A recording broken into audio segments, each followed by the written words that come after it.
26/11 मुंबईवर झालेल्या दहशतवाद्यांच्या भ्याड हल्ल्यामध्ये अनेक जवान पोलीस अधिकारी शहीद झाले। मात्र असे भ्याड हल्ले परतवून लावण्याची ताकद भारतातील सर्वसामान्य नागरिकांमध्ये आहे, अशी प्रतिक्रिया जिल्हाधिकारी अशोक काकडे यांनी शहीदांना आदरांजली वाहताना व्यक्त केली।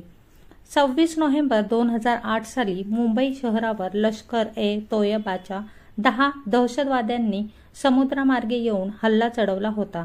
यामध्ये एकूण 160 भारतीय नागरिक मृत्युमुखी पडले होते।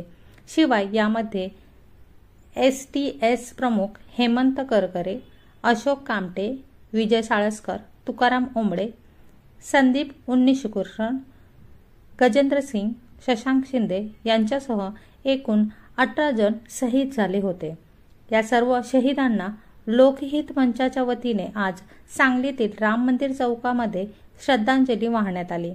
आपल्या प्राणांची बाजी लावून प्रसंगी छातीवर गोळ्या झेलून शहीद झालेल्या या सर्व हुतात्म्यांना श्रद्धांजली वाहण्यासाठी जिल्हाधिकारी अशोक काकडे, सांगली शहर पोलीस ठाण्याचे निरीक्षक अरुण सुगावकर, स्थानिक गुन्हे अन्वेषण शाखेचे पोलीस निरीक्षक सतीश शिंदे, ज्येष्ठ नागरिक बाबालाल जमादार, माजी नगरसेवक आनंदराव परांजपे, राष्ट्रवादी शरदचंद्र पवार पक्षाचे नेते उत्तम कांबळे, राष्ट्रवादी काँग्रेसचे शहर जिल्हाध्यक्ष प्राचार्य पद्माकर जगदाळे, किरण राज कांबळे, विजय आवळे, अनिकेत यादव, मिलिंद कांबळे, प्रसाद पाटील, संग्राम भोसले, रितेश यमगर आदी मान्यवरांसह लोकहित मंचचे अध्यक्ष मनोज भिसे, उपाध्यक्ष शिवाजीराव पाटील आदी मान्यवर उपस्थित होते। यावेळी संविधान दिनाचे औचित्य साधून संविधान प्रस्तावनेचे वाचनही करण्यात आले। 26/11 या दिवशी मुंबईवर भ्याड हल्ला झाला होता आणि हा भ्याड हल्ला परतवण्यासाठी आपल्या जीवाची बाजी लावलेले शेकडो जिगरबाज पोलीस विभागात आणि सैन्य विभागात कार्यरत आहेत। या सर्वांनी मुंबईवरचा हा भ्याड हल्ला परतवून लावला आणि दहशतवादाला प्रत्यक्ष पकडून त्याला शेवटी फाशी देण्यात आली।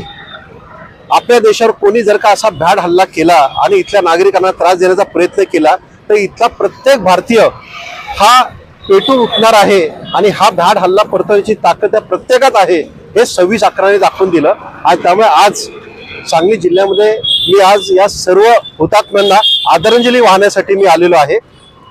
या अनुषंगाने मी आपल्याला सर्वांना हेच सांगू इच्छितो की या देशाच्या स्वातंत्र्यासाठी आणि जे आपल्या पूर्वजांनी आपल्याला दिलेलं आहे, हे जे संविधानामध्ये म्हटलेलं आहे की स्वातंत्र्य, एकता, बंधुता ही अखंडपणे राखण्यासाठी आपण सर्वांनी प्रयत्न केला पाहिजे।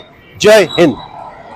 मुंबईमध्ये जे 26/11 शहीद झाले होते अधिकाऱ्यांचं लोकहित मंचाच्या वतीने आम्ही आज दुसरं वर्ष साजरं करत आहोत। आज पोलीस अधिकाऱ्यांच्या उपस्थितीत लोकहित मंचाच्या वतीने राम मंदिर चौक येथे आम्ही त्यांना आदरांजली वाहायला घेतली।